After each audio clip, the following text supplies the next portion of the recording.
So my question from tarot is, what is destined to happen in this relationship?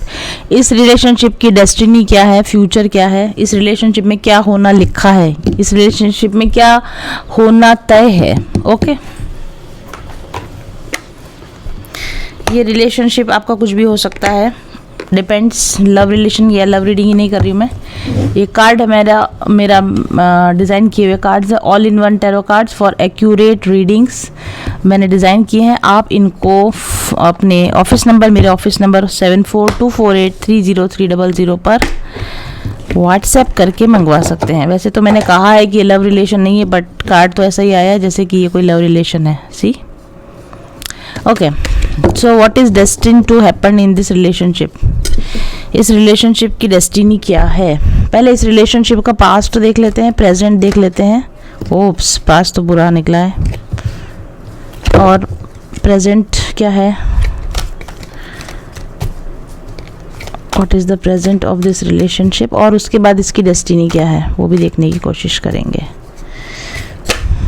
Okay, ये इसका present है और इसकी future भी देख लेते हैं, इसका डेस्टिनी. ओप्स, ओ ये क्या हो रहा है? और देखिए, मैंने बोला ना, ये फिर वही card bottom of the deck पे आ गया जो मैंने शुरू में हाथ लगाया था तब था इस डेक पर, वापस वो बॉटम ऑफ द डेक पर आ गया है. इसकी डेस्टिनी थोड़ी सी अनक्लियर दिख रही है मुझे, या फिर मुझे क्लैरिफिकेशन चाहिए इसका. मुझे देखना पड़ेगा इसको. इसका बॉटम ऑफ द डेक पर चैरियट कार्ड क्यों आया है प्लीज़? मतलब इसके डेस्टिनी पर चैरियट कार्ड क्यों आया है मुझे देखना है, प्लीज़ बताइए. इसके बॉटम ऑफ द डेक पर चैरियट कार्ड क्यों आया है? oops, wow, this is, wow, 6 of cups, 2 of wands, hope and 6 of cups. wow, beautiful cards. okay, तो फिलहाल तो इस रिलेशनशिप का कुछ जमता बनता दिखता नहीं है, बट ये रिलेशनशिप कहाँ ले जाऊँ मैं तुम्हें? यहाँ.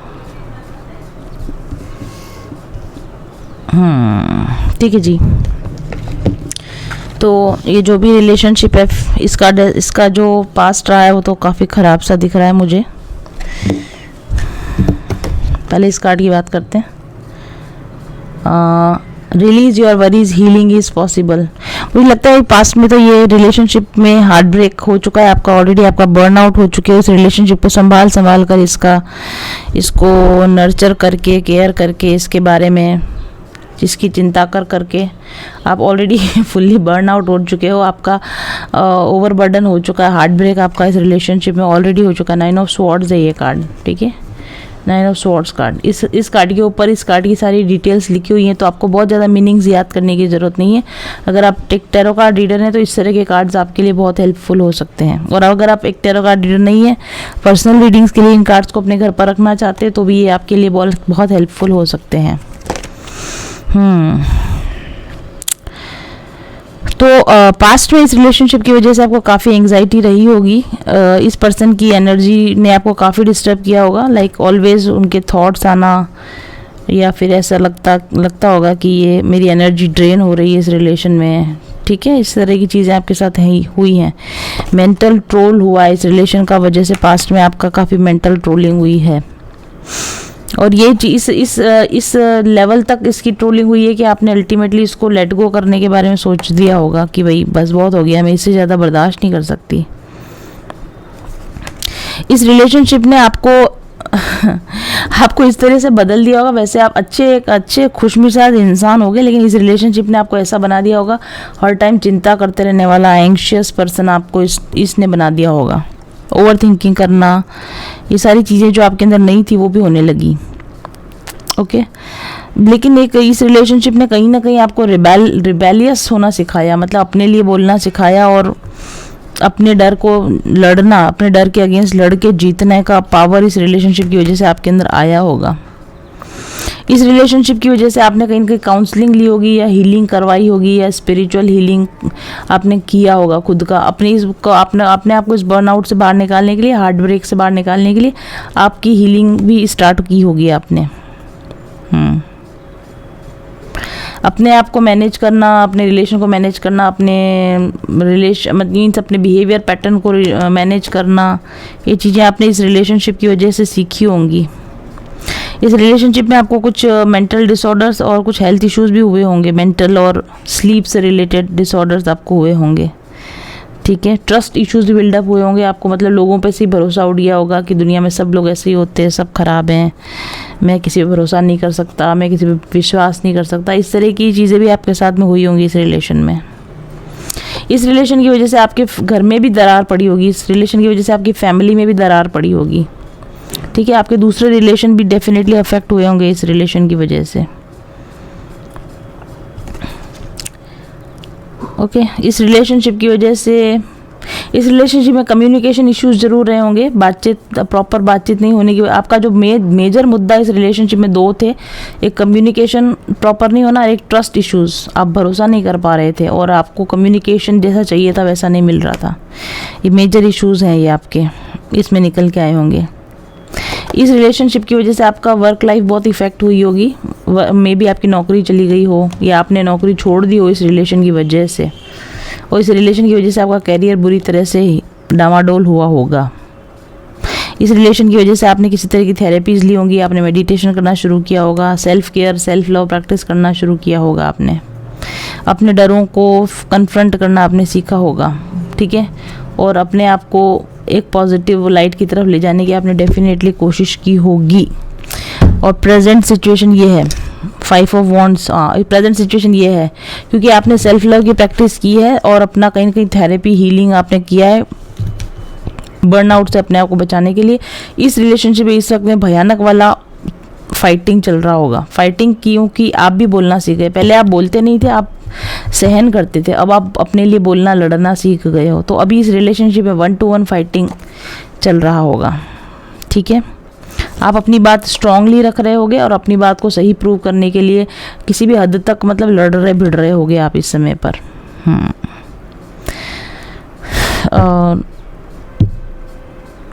फियर पर आपने काफ़ी हद तक इस समय पर अपना विजय पा ली, जो आपने यहाँ काम किया था। फियरफुल आपकी एनर्जी बिल्कुल ख़त्म हो चुकी है, very confident and very fearless energy यहाँ पे आपकी हो चुकी है, ठीक है। इस रिलेशनशिप में अब आप इस रिलेशनशिप को एक चैलेंज की तरह लेते हो, इस पर्सन को आप एक चैलेंज की तरह लेते हो कि मेरे से पंगा मत लेना, मेरे से मत उलझना, वरना मेरे से बुरा कोई नहीं होगा। इस तरह का कोई आपका चल रहा है इस पर्सन के साथ में इस समय में, ठीक है।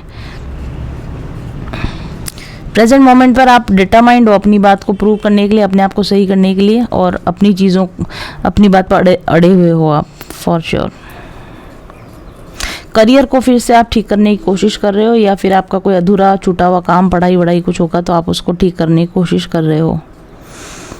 सेल्फ ग्रोथ पर आप और हेल्थ को ठीक करने के लिए और सेल्फ ग्रोथ पर काम करने के लिए आप काम कर रहे हो। और आपके इस रिलेशन की वजह से आपके जो रिश्ते खराब हुए होंगे उनको भी ठीक करने की आप कोशिश कर रहे होगे। स्ट्रेस को कंट्रोल करने की आप डेफिनेटली इस वक्त कोशिश कर रहे हो।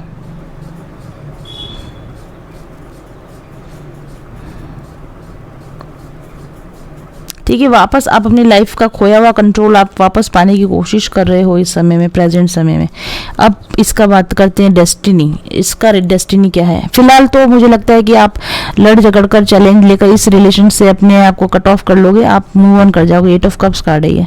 Embrace change for spiritual growth. आपने इस रिलेशनशिप को एक चैलेंज की तरह लिया है, अपनी स्पिरिचुअल ग्रोथ के ट्रिगर की तरह लिया है, और इस रिलेशन को छोड़कर आप अपनी स्पिरिचुअल ग्रोथ पर ध्यान दोगे और आप मूव ऑन करोगे। इस रिलेशन को अलग छोड़ के आप मूव ऑन करोगे। आप अपने सेक्सुअल रिलेशनशिप्स पर, सेक्रल चक्रा रिलेशनशिप्स पर काम करोगे और आप इस चीज करोगे आगे जाके। अपने सेक्रल को आप ठीक करोगे, अपने सोलर चक्रा को आप ठीक करोगे, मतलब कैरियर पर काम करोगे।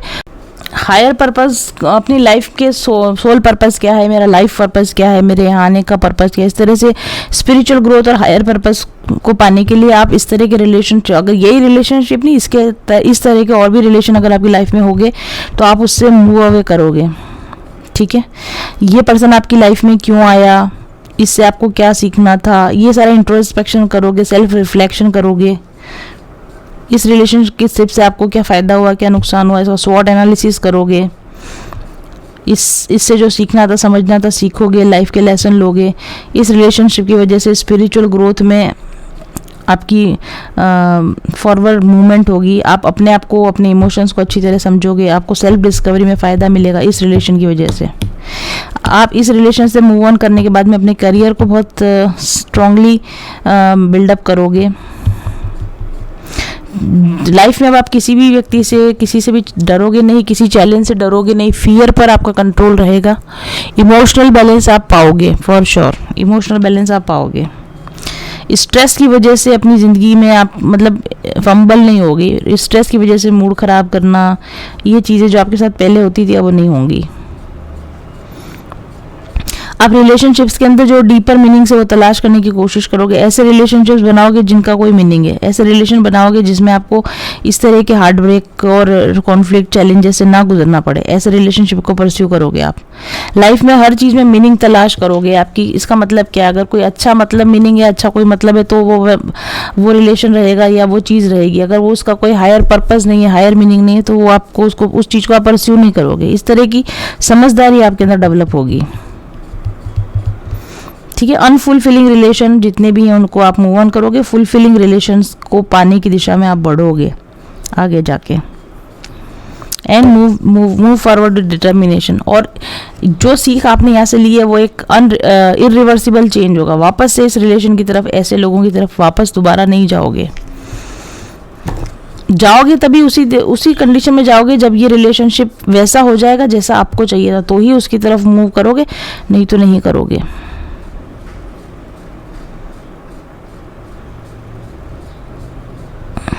मोस्ट पॉसिबली आगे जाकर आपको आपके करियर में बहुत मीन्स ये रिलेशनशिप से बिल्कुल अलग हटके एनर्जी दिख रही है। करियर में आप बहुत ज़्यादा सक्सेसफुल होने वाले हो। पर्सनल लाइफ में, दूसरी चीज़ों में आप काफ़ी सक्सेसफुल होने वाले हो।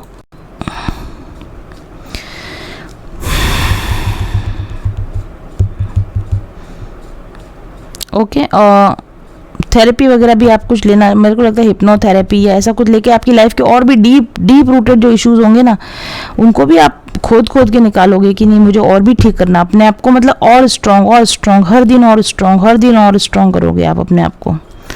आपकी विजडम हर दिन बढ़ेगी, आपका बैलेंस हर दिन बढ़ेगा, आपका करियर हर दिन ग्रो करेगा। अकेले रहना पसंद करोगे। रिलेशनशिप्स को जानने की बजाय आप अकेले रहना पसंद करोगे। आप करियर में लीडरशिप रोल्स में जाना पसंद करोगे। आप पैसा कमाना पसंद करोगे। फाइनेंशियल स्टेबिलिटी में जाना पसंद करोगे।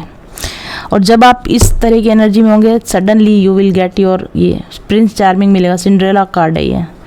उसी दौरान आपको आपका 10 ऑफ पेंटिकल्स, आपको प्रिंस चार्मिंग मिलेगा। 10 ऑफ पेंटिकल्स कार्ड है। मुझे नहीं लगता कि वो ये पर्सन होने वाला है। हो भी सकता है कुछ लोगों के लिए। Nurture your family legacy with care. मुझे लगता है कि आप किसी या तो अरेंज मैरिज या अरेंज रिलेशन में जाओगे, या किसी ऐसे रिलेशन में जाओगे जो लॉन्ग टर्म कमिटमेंट के लिए आपके साथ तैयार है। ऐसा एक रिलेशन आपको मिलेगा। बहुत अच्छी फैमिली लाइफ, बहुत अच्छी फाइनेंशियल लाइफ, बहुत स्टेबल रिलेशन, बहुत लविंग, केयरिंग, रेस्पेक्टफुल रिलेशन आपको मिलने वाला है फ्यूचर में। What is the destiny of this, कुछ लोगों के लिए what is the destiny of this relation की बात करिए ना, तो हाँ श्योर ये रिलेशन मे बी आपकी इस तरह मूव ऑन करने की वजह से ये बंदा जिसने आपको ये सारा किया है वही the frog will convert into the Prince. ये मेंढक ही इस प्रिंस में कन्वर्ट हो सकता है और ये आपको ये ऑफर दे सकता है कि okay what you want, I am ready for this. ये पॉसिबिलिटी है, ये पॉसिबिलिटी डेफिनेटली है। क्योंकि कार्ड आया है इसलिए मैं आपको ये बोल रही हूँ। और क्योंकि मुझे संभावना कम दिखती है, बहुत कम लोगों के लिए ही ऐसा होगा, इसीलिए मैंने फिर इतने क्लैरिफिकेशन मांगे। तो लेकिन क्लैरिफिकेशन में भी कार्ड आया है 6 of cups. It is a card of reunion. मुझे लगता है कि जिस पर्सन को आपने इन सब मुद्दों की वजह से छोड़ा है और अपनी सेल्फ ग्रोथ और करियर पे और फोकस किया है, ये बंदा सुधर कर संभल कर आपके पास रीयूनियन के लिए आएगा। Cherish your past but embrace the present. ठीक है। आपके पास्ट में जो कुछ भी हुआ था उस चीज़ को छोड़कर प्रेजेंट में आप क्या चाहते हो, ये 6 ऑफ कप्स रीयूनियन का कार्ड है। इस पर्सन के साथ आपका रीयूनियन और लॉन्ग टर्म कमिटमेंट होने की काफ़ी हद तक संभावना है। ठीक है। प्लीज़ पर्सनल रीडिंग लेके कंफर्म कीजिएगा आप, है ना। जनरल रीडिंग के भरोसे कूदने मत लगना आप। Keep hope alive, brighter days are ahead. जैसा कि मैंने कहा कि हालांकि संभावना तो नहीं दिखती इस तरह के रिलेशन की, इस ब्यूटीफुल कनेक्शन में चेंज होने की, बट फिर भी ये सीधे सीधे कार्ड करें कि होप रखिए, आशा रखिए। आपको आशा रखनी चाहिए कि ये रिलेशन ही बाद में जाके ऐसे खूबसूरत रिलेशन में जो आपको चाहिए, ऐसे खूबसूरत रिलेशन में चेंज हो जाएगा। तो आपको होप रखनी चाहिए, बट होप रखने के साथ साथ भी आपका फोकस कहाँ रहना चाहिए? आपका फोकस वहाँ रहना चाहिए अपनी सेल्फ ग्रोथ पर, आपका फोकस रहना चाहिए स्पिरिचुअल ग्रोथ पर, आपका फोकस रहना चाहिए करियर पर। आपको मुड़ मुड़ के इस बर्न आउट एनर्जी की तरफ, इस चैलेंजिंग एनर्जी की तरफ नहीं देखना, आपको फॉरवर्ड मूवमेंट रखना है। ये देखिए इस लेडी का मुंह किधर है? उस तरफ है, फ्यूचर की तरफ है। आपको plan your path with confidence, अपने पाथ पर कॉन्फिडेंस के साथ आपको आगे बढ़ना। और आपका पाथ स्पिरिचुअल ग्रोथ का पाथ है, आपका पाथ करियर एडवांसमेंट का पाथ है, आपका पाथ सेल्फ फुलफिलमेंट का पाथ है, आपका पाथ सेल्फ लव का पाथ है, आपका पाथ सेल्फ केयर का पाथ है, आपका पाथ हीलिंग का पाथ है, आपका पाथ फुलफिलिंग रिलेशनशिप्स की तरफ बढ़ने का पाथ है। आप इसी जब तक ये ना मिले आप उस पाथ पे आगे बढ़ते जाइए, आगे बढ़ते जाइए, आगे बढ़ते जाइए। और अपनी होप को जिंदा रखिए कि मैं अच्छे रिलेशनशिप के लिए, there is a prince charming for me. ठीक है, हर एक सिंड्रेला के लिए एक प्रिंस बना है, तो लेकिन सिंड्रेला को आपको पता है कि कैसे ट्रांसफॉर्मेशन हुआ था, कैसे थी और कैसे हो गई। वो ट्रांसफॉर्मेशन से गुजरे बिना प्रिंस चार्मिंग नहीं मिलता। तो आपको भी एक ट्रांसफॉर्मेशन से गुजरना होगा। जो आप अभी हो, जैसा कि सिंड्रेला थी ट्रांसफॉर्मेशन से पहले, उसमें कभी प्रिंस चार्मिंग मिलने की पॉसिबिलिटी थी क्या? नहीं थी। सिंड्रेला को अपने आप को डिवाइन हेल्प से अपने आप को पूरा ट्रांसफॉर्म करना पड़ा, तब उसको अपना प्रिंस चार्मिंग मिला। सेम अगर आप भी चाहते हो कि ये आपकी जो एवर हैप्पीली एवर आफ्टर आपकी स्टोरी कन्वर्ट हो, आपको भी आपका प्रिंस चार्मिंग मिले, तो अपने आप को फुल्ली ट्रांसफॉर्म कीजिए डिवाइन गाइडेंस के अंडर में, डिवाइन सपोर्ट से, डिवाइन डायरेक्शन से आप अपने आप को फुल्ली ट्रांसफॉर्म करेंगे। तो ये क्वाइट पॉसिबल है कि ये ऐसा एक खूबसूरत रिलेशन, ये रिलेशन इस रिलेशन में कन्वर्ट होने के चांसेस हैं, रीयूनियन के चांसेस हैं। इस पर्सन के आपके बराबर, आपके जैसी ही एनर्जी में आने के, बराबर इक्वल एनर्जी में आने के चांस हैं। देखो इस कार्ड और इस कार्ड में ज़मीन आसमान का अंतर है। यहाँ दो एक दूसरे से अपोजिट दोनों लड़ रहे हैं, यहाँ पर एक दूसरे के साथ एक जैसी हारमोनियस एनर्जी में शो हो रहे हैं। ठीक है, यहाँ पर लड़ रहे हैं, यहाँ पर वो डांस कर रहे हैं। See the difference. You don't deserve this relation. आपको ये रिलेशन की डेस्टिनी ये चाहिए नहीं चाहिए। ठीक है, तो जब तक इस रिलेशन में ये सब कुछ हो रहा है, आपको आगे बढ़ना है, मूव ऑन करना है, मूव फॉरवर्ड करना है। और जब तक ये रिलेशन इस तरह के रिलेशन में कन्वर्ट ना हो जाए, तब तक होप रखनी है आपको। लेकिन अपना जो प्लान है, अपना जो एक्शन है, उसको अपने पाथ पर आपको आगे बढ़ते रहना है। ठीक है, आगे पाथ पर, अपने करियर पाथ पर, अपने स्पिरिचुअल पाथ पर आगे बढ़ते हुए डेस्टिनी आपको एक ऐसे सुंदर रिलेशनशिप से जरूर मिलाएगा। मे बी दिस पर्सन और may be a new person, लेकिन होप बनाए रखिए। इस सुंदर रिलेशन को आप डेफिनेटली फ्यूचर में एंजॉय कर पाएंगे। Beautiful beautiful reading, beautiful cards. आप इन कार्ड्स को अपने लिए ऑर्डर करके मंगवाइए और ऐसी सुंदर रीडिंग आप भी कर सकते हैं। Thank you very much for watching. देखिए, चाइल्डहुड ट्रॉमा का मतलब होता है ऐसा कोई भी इवेंट, यानी कि ऐसा कोई भी एडवर्स चाइल्डहुड एक्सपीरियंस जो कि बच्चे के लिए बहुत अच्छा नहीं था, जो बच्चे के लिए बुरा एक्सपीरियंस है, उसको हम कहते हैं एडवर्स चाइल्डहुड इफेक्ट। और इसी को चाइल्डहुड ट्रॉमा कहा जाता है, इसी को इनर चाइल्ड वुंडिंग कहा जाता है। कोई भी ऐसे एक्सपीरियंस जो उसके बचपन में हुए हो, जिसकी वजह से वो डर गया हो बच्चा, है ना, कम या ज़्यादा डरा हो, डिपेंड, उसी हिसाब से वुंडिंग भी उतनी ही गहरी होगी या हल्की होगी। बचपन में आपके जो एक्सपीरियंसेस हुए होते हैं, उनके बहुत लॉन्ग टर्म और लाइफ में बहुत समय तक उसके जो एडवर्स इफेक्ट होते हैं वो आपको देखने को मिलते रहते हैं। इसलिए चाइल्डहुड ट्रॉमा को एड्रेस करना बहुत ज़रूरी है। और एज अ चाइल्ड आपके क्या एक्सपीरियंसेस रहे थे, उन एक्सपीरियंसेस को रिलीव करना, उनको थॉरोली एनालाइज करना, उनकी वजह से आपकी लाइफ में कहाँ कहाँ प्रॉब्लम्स आई या आ सकती हैं, उन सब चीज़ों को थॉरोली चेक करना, हील करना बहुत ज़रूरी होता है। क्योंकि चाइल्डहुड में आपने जो कुछ झेला था या जो कुछ एक्सपीरियंस लिया था, उसी बेस पे एडल्ट पर्सनैलिटी बनती है, हमारी एडल्ट पर्सनैलिटी बनती है। तो ये बहुत ज़रूरी है कि हमारे चाइल्डहुड ट्रॉमास को हम आइडेंटिफाई करें और उनको प्रॉपरली हम एड्रेस करें। एक बच्चा जो किसी एडवर्स एनवायरनमेंट में बड़ा हो रहा है, उसका ब्रेन का डेवलपमेंट ही बिल्कुल डिफरेंट तरीके से होता है। तो ब्रेन का स्ट्रक्चर बदल जाता है, मतलब ब्रेन का डेवलपमेंट, ब्रेन का स्ट्रक्चर, ब्रेन में न्यूरॉन्स का पैटर्न बदल जाता है जब बच्चा किसी ट्रॉमेटिक इवेंट से होकर गुजरता है। तो मतलब व्यवहार में तो वो चीज़ आएगी ही, फिजिकल में, हेल्थ में, पर्सनैलिटी में वो चीज़ आएगी, क्योंकि वो चीज़ ऑलरेडी ब्रेन में हार्डवायर हो चुकी है। It is not about only software of the brain की thinking pattern, it is about the hardware of the brain जो बदल जाता है और जिसको फिर बाद में बदला ही नहीं जा सकता। मतलब कई सारे ट्रॉमा इवेंट्स तो ऐसे होते हैं कि वो लाइफ लॉन्ग बच्चे के साथ रहते हैं, कितना भी कोशिश कर लो वो ट्रॉमा उसकी लाइफ से बाहर नहीं आ सकता। जब तक कि कोई मेजर थेरेपीज उसके साथ ना अपनाई जाए तब तक बच्चा उन ट्रॉमेटिक इवेंट के जो आफ्टर इफेक्ट्स हैं उनसे वो बच्चा नहीं बच सकता है। ये अपनी बात को खुल के कह नहीं पाते, इनकी कम्युनिकेशन स्किल्स कम होती है इनके अंदर, ये अपने ही लोगों को अपना दुश्मन समझने लग जाते हैं, ये अपने ही पार्टनर को अपना दुश्मन समझने लग जाते हैं, जो इनका भलाई कर रहे हैं ये उन्हीं को अपना दुश्मन समझने लग जाते हैं। और हाई रिस्क बिहेवियर ये ज़्यादा करते हैं। हाई रिस्क बिहेवियर समझते हैं आप, जैसे गाड़ी चलाएंगे तो मतलब हेलमेट नहीं लगाएंगे, ओवर स्पीड से गाड़ी भगाएंगे, सीट बेल्ट नहीं लगाएंगे, रॉन्ग तरीके से गाड़ी चलाएंगे, ट्रैफिक रूल्स का पालन नहीं करेंगे, ठीक है, इस तरीके से हेडलाइट ऑन की बिना गाड़ी चला रहे हैं। मतलब अपने लाइफ को खुद ही अलग अलग तरीके से थ्रेट में डालेंगे, अपने आप को रिस्क में डालेंगे।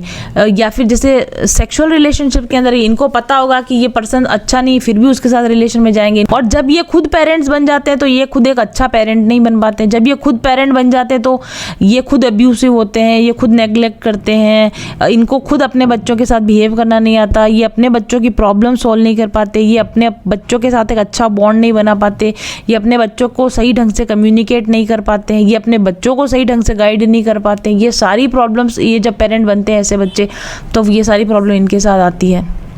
इसके लिए आपको क्या करना चाहिए, आप सपोर्ट के लिए जाइए, थेरेपी के लिए जाइए, जो भी डॉक्टर अवेलेबल है या चाइल्ड साइकोलॉजिस्ट अवेलेबल है, थेरेपिस्ट है, इनके पास जाइए, या कोई फ्रेंड कुलीग, वैसे फ्रेंड कुलीग इसमें ज़्यादा हेल्प नहीं कर सकते, आपको किसी सपोर्ट ग्रुप के लिए किसी थेरेपिस्ट की मदद लेनी चाहिए कि हाँ मेरे साथ ये हो चुका है, ये घटना घटी है, इसमें मेरी मदद करें, तो आपका इनर चाइल्ड हेल्दी हो जाएगा, ट्रॉमेटिक जो घटनाएं घटी थी उनका इफ़ेक्ट कम हो जाएगा और आप एक हेल्दी एडल्ट लाइफ को आप जी सकोगे। Thank you. का सबसे बड़ा जो चेंज शुरू हुआ वो तब हुआ जब मैं उनके चैनल से जुड़ी, और चैनल से जुड़ते जुड़ते मैंने उनसे एक पर्सनल रीडिंग भी ली। आज मैं काफ़ी अच्छी सक्सेसफुल न्यूट्रिशनिस्ट हूँ और बहुत सारे थायराइड पेशेंट का ट्रीटमेंट कर रही हूँ। ये सिर्फ पॉसिबल हुआ क्योंकि जब मैंने उनसे पर्सनल रीडिंग ली तब उन्होंने मुझे बताया कि आप पर्सनल कंसल्टेशन दीजिए, जबकि वो मुझे इतना नहीं जानती थी, लेकिन उन्होंने बोला कि ये आपके कार्ड्स आए हैं और आप पर्सनल कंसल्टेशन दीजिए, ये आपकी डेस्टिनी है, यही आपका सोल पर्पस है, यही आपका एक लाइफ का जो मिशन है वो है। मुझे नहीं यकीन था, लेकिन जब उन्होंने जैसे उन्होंने कहा, मैंने हिम्मत करके जो है पर्सनल कंसल्टेशन देना शुरू किया और अभी जिस सफलता की मैं ऊंचाई पर हूँ वो उसके लिए मैं पूरा का पूरा श्रेय देती हूँ अपने गुरु को, मास्टर्स को और मैम को। कठिन राह पर हम बनेंगे एक दूजे का सहारा, उजाले की ओर ले चले, उजाले की ओर ले चले, उजाले की ओर ले चले, उजाले की ओर ले चले। चल पथिक उस देश जहाँ पे सूरज सा उजाला, चल पथिक उस देश जहाँ पे सूरज सा उजाला, मिट जाता है सबके जीवन का अंधेरा काला।